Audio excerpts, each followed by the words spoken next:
Hey guys, welcome back. അപ്പോൾ ഇന്നത്തെ നമ്മുടെ വീഡിയോ ഇൻസ്റ്റഗ്രാമിലൊക്കെ റീൽസൊക്കെ ക്രിയേറ്റ് ചെയ്യുമ്പോൾ ഫസ്റ്റ് തന്നെ ഇൻട്രോ ആയിട്ട് കൊടുക്കാൻ പറ്റിയ ഒരു അടിപൊളി ട്രാൻസിഷൻ്റെ ട്യൂട്ടോറിൻ്റെ വീഡിയോ ആണ്. സോ നിങ്ങൾ ആദ്യം പ്രിവ്യൂ കണ്ടുനോക്കാം.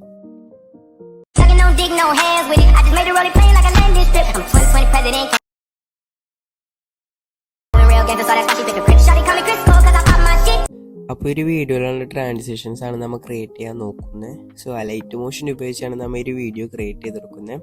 അപ്പോൾ അലൈറ്റ് മോഷൻ്റെ XML ഫയലിൻ്റെ ലിങ്കും കാര്യങ്ങളെല്ലാം ഞാൻ ഡിസ്ക്രിപ്ഷനിൽ കൊടുത്തിട്ടുണ്ട്. അവിടെ ക്ലിക്ക് ചെയ്തിട്ടുണ്ട് നിങ്ങൾക്ക് ഈസി ആയിട്ട് തന്നെ ഡൗൺലോഡ് ചെയ്ത് യൂസ് ചെയ്യാവുന്നതാണ്.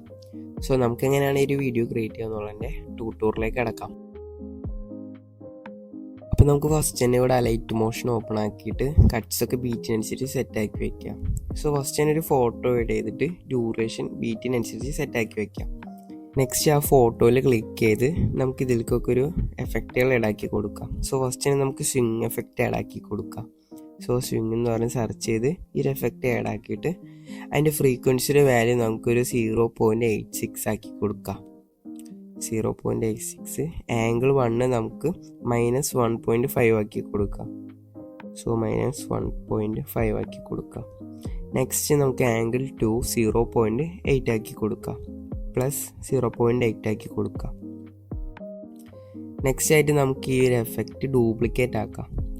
സോ ഒരു 3 ഡോട്ട് ക്ലിക്ക് ചെയ്ത് നമുക്ക് ഈ ഒരു എഫക്റ്റ് ഡ്യൂപ്ലിക്കേറ്റ് ആക്കി എടുക്കാം. നെക്സ്റ്റ് ആയിട്ട് ബാക്ക് അടിച്ച് നമുക്ക് എഫക്റ്റ് സെക്ഷനിൽ പോയിട്ട് ഓക്സിലേറ്റ് എന്ന് പറഞ്ഞ് സെർച്ച് ചെയ്ത് ആ ഒരു എഫക്റ്റ് ആഡാക്കി കൊടുക്കാം. ഓക്സിലേറ്റ് എഫക്റ്റ് ആഡാക്കിയിട്ട് അതിൻ്റെ ആംഗിളിൻ്റെ വാല്യൂ നമുക്കൊരു 19 ആക്കി കൊടുക്കാം. 19 അല്ല 0 ആക്കി കൊടുക്കാം. സോ 0 ആക്കിയിട്ട് ഫ്രീക്വൻസിയുടെ വാല്യൂ നമുക്ക് 0.73 ആക്കി കൊടുക്കാം. 0.73 ആക്കി കൊടുക്കാം. നെക്സ്റ്റ് മാഗ്നിറ്റ്യൂഡിൻ്റെ വാല്യൂ നമുക്കൊരു 18 ആക്കി കൊടുക്കാം. സോ 18 ആക്കി കൊടുക്കാം. നെക്സ്റ്റ് ആയിട്ട് ഇത് ഡ്യൂപ്ലിക്കേറ്റ് ചെയ്തെടുക്കാം. എന്നിട്ട് നമുക്ക് ജസ്റ്റ് ഒന്ന് ബാക്ക് അടിച്ച് പ്ലസ് ബട്ടൺ ക്ലിക്ക് ചെയ്ത് നമുക്ക് നൾ ഒബ്ജക്റ്റ് ആഡാക്കി കൊടുക്കാം. സോ പ്ലസ് ബട്ടൺ ക്ലിക്ക് ചെയ്യാം. എന്നിട്ട് ഒബ്ജക്റ്റിൽ പോയിട്ട് നൾ ഒബ്ജക്റ്റ് ആഡാക്കി കൊടുക്കാം. എന്നിട്ട് ജസ്റ്റ് ഡ്രാഗ് ചെയ്ത് അടിയിലേക്ക് കൊണ്ടുവന്ന് അതിൻ്റെ ഡ്യൂറേഷൻ ഒന്ന് ജസ്റ്റ് ഒന്ന് സെറ്റ് ചെയ്ത് കൊടുക്കാം.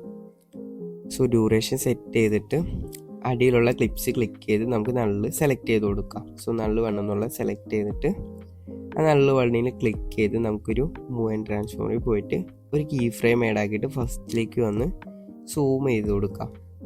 എന്നിട്ട് സ്ക്രീനിൽ കാണുന്ന ഈ ഒരു ഗ്രാഫ് കൂടെ ആഡ് ചെയ്ത് കൊടുക്കുക. സോ ജസ്റ്റ് എന്നിട്ട് പ്ലേ ചെയ്ത് നോക്കാം. എന്നിട്ട് കുറച്ച് നീക്കിയിട്ട് അവിടെ നമുക്ക് ജസ്റ്റ് ഒരു സൂം എഫക്റ്റ് ആഡ് ആക്കി കൊടുക്കാം.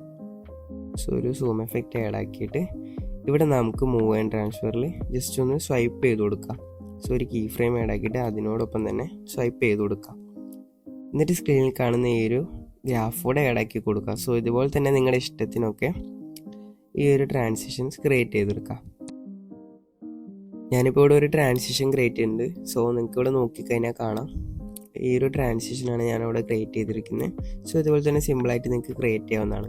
നെക്സ്റ്റ് നമുക്ക് നെക്സ്റ്റ് ക്ലിപ്സിലൊക്കെ എഫക്റ്റ് ആഡ് ആക്കി കൊടുക്കാം. ഫസ്റ്റ് തന്നെ നമുക്ക് ടൈൽസ് എഫക്റ്റ് ആഡ് ചെയ്ത് കൊടുക്കാം. എന്നിട്ട് അതിൽ എനേബിൾ ചെയ്യാനൊക്കെയുള്ള എനേബിൾ ചെയ്തിട്ട് ജസ്റ്റ് ഒന്ന് ബാക്ക് അടിച്ച് വീണ്ടും എഫക്റ്റ് സെക്ഷനിൽ പോയിട്ട് റാൻഡം ഡിസ്പ്ലേസ്മെൻറ്റ് എന്ന് പറഞ്ഞാൽ ഈ ഒരു എഫക്റ്റ് ആഡ് ആക്കി കൊടുക്കാം. സോ എന്നിട്ട് അതിൻ്റെ വാല്യൂ നമുക്കൊരു 26 ആക്കി കൊടുക്കാം. സോ 26 ആക്കിയിട്ട് ഒരു കീ ഫ്രെയിം ആഡ് ചെയ്ത് ഫസ്റ്റിലേക്ക് കൊണ്ടുപോയിട്ട് എൻഡിലായിട്ട് നമുക്ക് അതിൻ്റെ വാല്യൂ 0 ആക്കി കൊടുക്കാം. എന്നിട്ട് നമുക്ക് ജസ്റ്റ് ഒന്ന് ബാക്ക് അടിച്ചിട്ട് എവല്യൂഷൻ്റെ അവിടെ ജസ്റ്റ് ഒരു കീ ഫ്രെയിം ആഡ് ചെയ്ത് ഫസ്റ്റിലേക്ക് കൊണ്ടുപോയിട്ട് പിന്നത്തെ അതിൻ്റെ വാല്യൂ നമുക്കൊരു 8.77 ആക്കി കൊടുക്കാം. എന്നിട്ട് നമുക്ക് സ്ക്രീനിൽ കാണുന്ന ഒരു ഗ്രാഫ് കൂടെ ആഡ് ആക്കിയിട്ട് ജസ്റ്റ് നമുക്ക് അങ്ങനെ ബാക്ക് അടിക്കാം. ശേഷം നമുക്ക് വീണ്ടും എഫക്റ്റ് സെക്ഷനിൽ പോയിട്ട് സെർച്ചിൽ മോഷൻ ബ്ലർ എന്ന് പറഞ്ഞ് സെർച്ച് ചെയ്ത് കൊടുക്കുക. സോ എന്നിട്ട് ഈ ഒരു എഫക്റ്റ് ആഡ് ആക്കിയിട്ട് ജസ്റ്റ് ബാക്ക് അടിച്ച് വീണ്ടും എഫക്റ്റ് സെക്ഷനിൽ പോയിട്ട് ഓക്സിലേറ്റ് എന്ന് പറഞ്ഞ ഒരു എഫക്റ്റ് ഒന്നും കൂടെ ആഡ് ആക്കി കൊടുക്കുക. എന്നിട്ട് നമുക്ക് അതിൻ്റെ ആംഗിൾ നമുക്കൊരു 19 ആക്കി കൊടുക്കുക. സോ ഒരു 90 ആക്കിയിട്ട് നെക്സ്റ്റ് അടിയിലുള്ള ഫ്രീക്വൻസിയുടെ വാല്യൂ 5.66 ആക്കി കൊടുക്കുക. സോ ഫ്രീക്വൻസിയുടെ വാല്യൂ നമുക്ക് 5.66 ആക്കിയിട്ട് ഒരു കീ ഫ്രെയിം ആഡ് ആക്കിയിട്ട് ഫസ്റ്റിലേക്ക് കൊണ്ടുപോകാം. സോ ഇവിടെ ഒരു കീ ഫ്രെയിം ആഡ് ആക്കിയിട്ട് ഫസ്റ്റിലേക്ക് കൊണ്ടുപോകാം. നെക്സ്റ്റ് നമുക്ക് ലാസ്റ്റായിട്ട് എൻഡിലായിട്ട് 0.64 എന്നുള്ള രീതിയിൽ ഈ ഒരു കീ ഫ്രെയിം സെറ്റ് ആക്കി കൊടുക്കാം. എന്നിട്ട് നമുക്ക് സ്ക്രീനിൽ കാണുന്ന ഒരു ഗ്രാഫ് കൂടെ ഇതിലേക്ക് ആഡ് ആക്കി കൊടുക്കാം. നെക്സ്റ്റ് നമുക്ക് മാഗ്നിറ്റ്യൂഡിൻ്റെ വാല്യൂ 0 ആക്കി കൊടുക്കാം. ഫസ്റ്റ് തന്നെ 0 ആക്കിയിട്ട് ഒരു കീ ഫ്രെയിം ആഡ് ആക്കിയിട്ട് എൻഡിലേക്ക് കൊണ്ടുവന്ന് സ്റ്റാർട്ടില്ലെങ്കിൽ നമുക്ക് അതിൻ്റെ വാല്യൂ 7 476 ആക്കി കൊടുക്കാം. 476 ആക്കി കൊടുക്കാം. എന്നിട്ട് സ്ക്രീനിൽ കാണുന്ന ഒരു ഗ്രാഫ് കൂടെ ആഡ് ആക്കി കൊടുക്കാം. നെക്സ്റ്റ് നമുക്ക് ബാക്ക് അടിച്ച് ഫ്ലിക്കർ എന്ന് പറഞ്ഞ എഫക്റ്റ് ആഡ് ആക്കി കൊടുക്കാം. സോ അതിനായി നമുക്ക് എഫക്റ്റ് സെക്ഷനിൽ പോയിട്ട് ആഡ് എഫക്റ്റ് കൊടുത്ത് ഫ്ലിക്കർ എന്ന് പറഞ്ഞ് സെർച്ച് ചെയ്യാം. സോ ഈ ഒരു എഫക്റ്റ് ആഡ് ആക്കിയിട്ട് ഇതിൻ്റെ ഫ്രീക്വൻസി നമുക്ക് ഫുള്ളാക്കി കൊടുക്കാം, 10 ആക്കി കൊടുക്കാം. നെക്സ്റ്റ് നമുക്ക് അതിൻ്റെ സ്ട്രെങ്ത് ഒരു 0.09 ആക്കി കൊടുക്കാം. എന്നിട്ട് ജസ്റ്റ് ഒന്ന് ബാക്ക് അടിച്ച് വീണ്ടും എഫക്റ്റ് കൊടുത്ത് ഡിറക്ഷണൽ ബ്ലർ എന്ന് പറഞ്ഞ ബ്ലർ ആഡ് ആക്കി കൊടുക്കാം. ഈ ഒരു ബ്ലർ ആഡ് ആക്കിയിട്ട് നമുക്ക് ഇതിൻ്റെ ആംഗിൾ 19 ആക്കിയിട്ട് സ്ട്രെങ്ത് നമുക്കൊരു 21 ആക്കി കൊടുക്കാം. ഫസ്റ്റ് തന്നെ 21 ആക്കിയിട്ട് ഒരു കീ ഫ്രെയിം ആഡ് ആക്കിയിട്ട് ഫസ്റ്റിലേക്ക് കൊണ്ടുപോയിട്ട് അതിൻ്റെ സെൻറ്ററിലായിട്ട് നമുക്ക് അതിൻ്റെ വാല്യൂ 0 ആക്കി കൊടുക്കാം. നെക്സ്റ്റ് ഈ സ്ക്രീനിൽ കാണുന്ന ഒരു ഗ്രാഫ് കൂടെ ആഡ് ആക്കിയിട്ട് ജസ്റ്റ് ഒന്ന് ബാക്ക് അടിക്കാം. അപ്പോൾ നമ്മുടെ എഫക്റ്റുകളൊക്കെ ആഡ് ആക്കി കഴിഞ്ഞിട്ടുണ്ട്. നെക്സ്റ്റ് നമുക്ക് ഈ ഒരു എഫക്റ്റൊക്കെ കോപ്പി ചെയ്ത് എല്ലാ കട്ട്സിലും കൊണ്ടുപോയി പേസ്റ്റ് ചെയ്യാം. സോ നമ്മുടെ വീഡിയോ ഇവിടെ ഫിനിഷ് ആയിട്ടുണ്ട്. നെക്സ്റ്റ് ഒരു വീഡിയോയിൽ കാണാം. Okay, by.